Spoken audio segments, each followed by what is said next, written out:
सर्वांना नमस्कार. वा विरोधक वा, बडी बडी बाते आणि नुसता थापा मारते.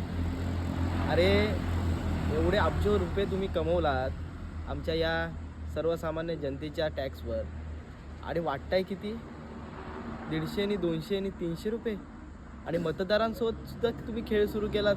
काही ठिकाणी 150 रुपये मतास, काही ठिकाणी 300 रुपये मतास, काही ठिकाणी 500 रुपये मतास, तर काही ठिकाणी 1100 रुपये मतास. जरी आपले दलाल तिथपर्यंत पोचले असतील, एवढं मी सांगितलं की आता लोकशाही जागृत झालेली आहे आणि आपण कृपया पैशाचा अवलंब न करता ही निवडणूक लढवून दाखवा, तरी आपल्याला स्वतःवर विश्वास नाही ना. कसा असेल? आपण विकास कामे करत असाल तर विश्वास असेल ना. आणि एवढं सांगूनसुद्धा आपले दलाल आमच्या लोकांपर्यंत पाचवलातच.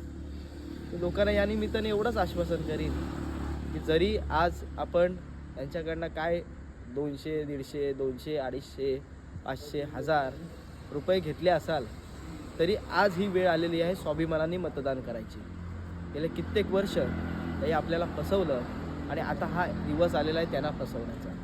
जरी तेही आपल्याकडनं काही पोच केले असतील, शब्द घेतले असतील, तरी आज ही वेळ आलेली आहे त्यांना फसवायची आणि आपला स्वाभिमान दाखवून देण्याची. जर आज तुम्ही त्यांना फसवलात नाही तर गरीब गरीब राहील, श्रीमंत श्रीमंत होईल. आणि मग या परिस्थितीला आणि बाबासाहेबांच्या आंबेडकरांच्या या संविधानाला कोणीही वाचू शकणार नाही. त्यामुळे मी सर्वांना मतदार बंधू भगिनींना विनंती करतो की एकदा तरी स्वाभिमानाने मतदान करा आणि योग्य उमेदवाराला निवडून आणा. धन्यवाद.